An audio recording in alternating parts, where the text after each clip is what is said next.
Hello everyone, my name is Dead Palette, and I read and critique short horror stories. Let's get into it! A Halloween to remember. My friends and I decided to go trick-or-treating this year. We were teenagers that wanted some candy and to TP houses. We lived in a massive neighborhood, so there was a lot to go around. After 2 hours of going around the streets, egging and TPing houses, and a very unlucky escape from the police. Very lucky escape from the police. We were ready to end the night. We all stopped in a dark street. Should we go? One of my friends asked. Okay, one more street, another friend replied. I stared down the dark street, unable to see the end. There was something odd about this street, like it didn't belong. The houses were completely different from the ones in the neighborhood. The houses looked abandoned and there were no lights either in the street or the houses. Alright, so what we get from here so far is we're moving at a brisk pace. We're going from, we decided to go trick-or-treating and we're a little old to be trick-or-treating. We're TPing houses, being pranksters, egging stuff. I don't know what you would like, egg house. TPing is like, okay, I can kind of like see like, you TP some houses even if you don't hate the people there. But like egging houses, that's just malicious, come on. No need for that. No need to waste, perfectly good egg protein doing that. You could, be dipping chicken into that and then frying it. I'm just saying. And then you also have these people going to a dark street, which is like a weird way of describing that. I guess there's no lights there. And, okay, I can kind of like picture this. And the houses have their lights off. Maybe they're not giving out candy. And also, if it's like early enough in the night for you to be trick-or-treating, then it's probably not late enough for you to be pranking people. You don't have the cover of night you should have. So I don't know what to make of this too far, but the beginning seems like we might end up with some pacing problems. I see that being a problem here. I got a bad feeling about this, guys, I said. Don't be a pussy, David. We're just gonna egg some houses and leave. If they do call the cops again, we'll sneak out of here. This place is freaking pitch black, my friend replied. Don't, the police will catch you. Okay, suburban white kids TPing houses. The police will catch you, okay? Don't. We walked down the coal black street, joking around and telling ghost stories. Just as I couldn't help the feeling of being watched. Houses looked very different and didn't look stable.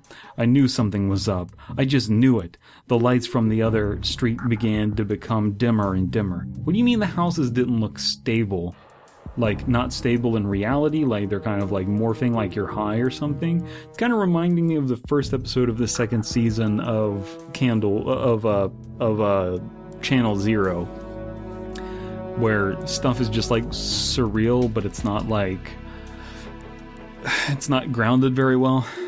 We're moving at a brisk pace here where things are escalating, and I just don't know that it's going to have a payoff if the pacing is already this wonky. Okay, here. We took a bag full of eggs and toilet paper. You just put the eggs in a bag.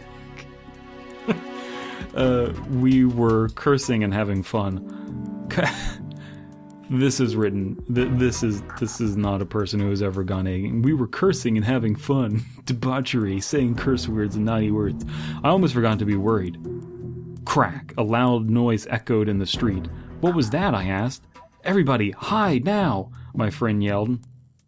I saw all of my friends scramble.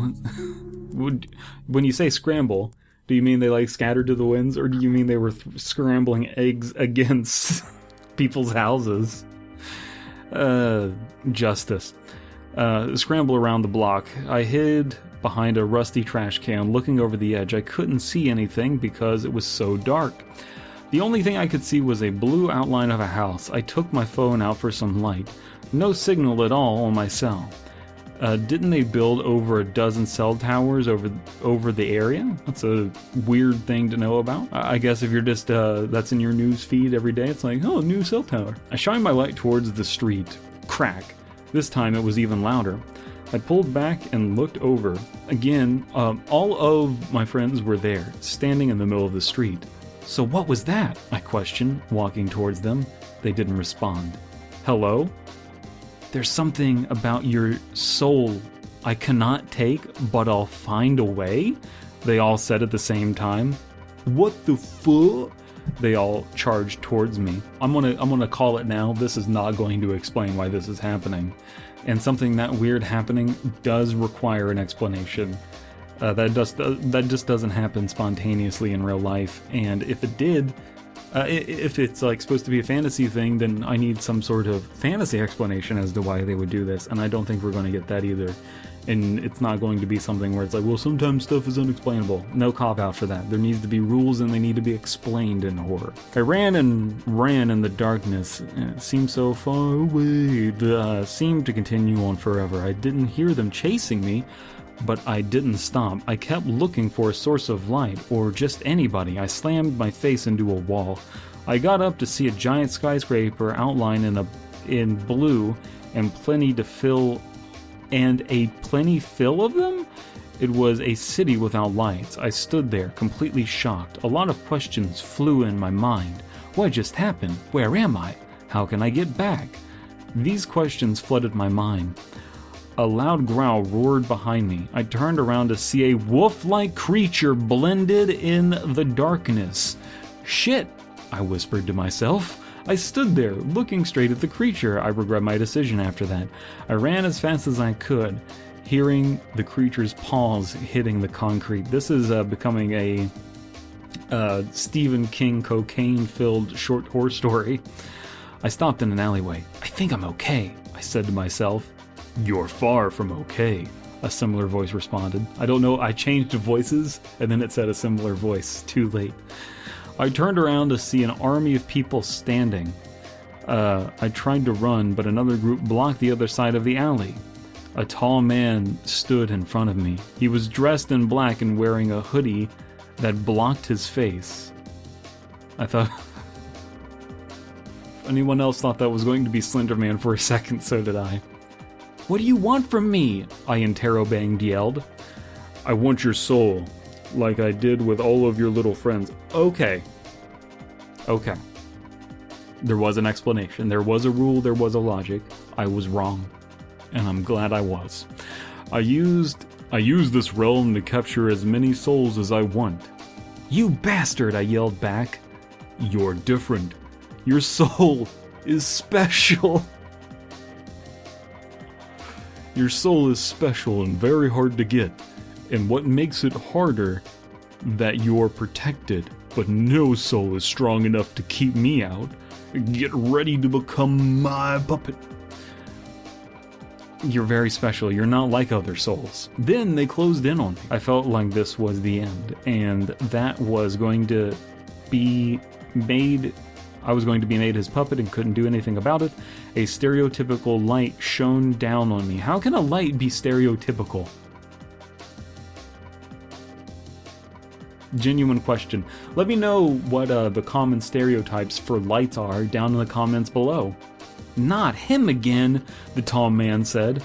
I woke up in my bed with a bag of candy and leftover eggs from last night. I looked at my digital clock and it read 7 a.m.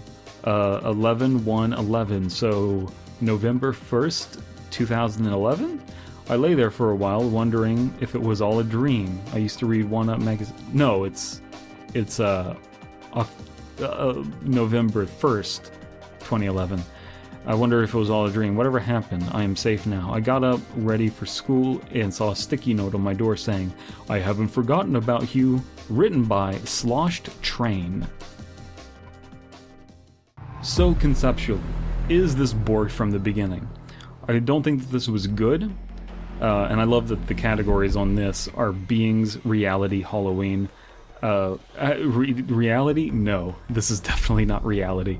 But is this borked conceptually? I don't think so.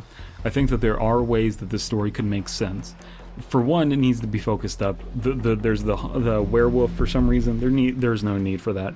The story needs to be longer to have enough time to build up this idea of a being capturing souls. But I think that there is a way that you can justify that. The idea of a being that captures souls is not new. It's been done before, and I think that you could do that here. I mentioned Stephen King and cocaine and being unfocused. Well, Pennywise is a monster that does that. It captures souls, eats them, I guess. But that's not a problem. What is a problem is that there's a werewolf for no reason. The pacing is all over the place. It's not grounded well. I'm having trouble visualizing what's going on. None of our friends are given names. None of the characters we care about, therefore have consequences for. Even if it's a short story, you can establish characters real quick. This is Johnny. He likes Snickers. Hey, he wants your Snickers bars. He'll trade you, your Mallow cups for your Snicker bars. I don't know why they got New York accents. But there's just none of that here. Let's read some comments from, Stevie G Liverpool. Hey, it's your man Stevie G Liverpool. A lot of cliches, wording issues, grammatical issues, and really nothing new or interesting with the story. Yeah. The Masked Maker 666, creepy. 6 out of 10.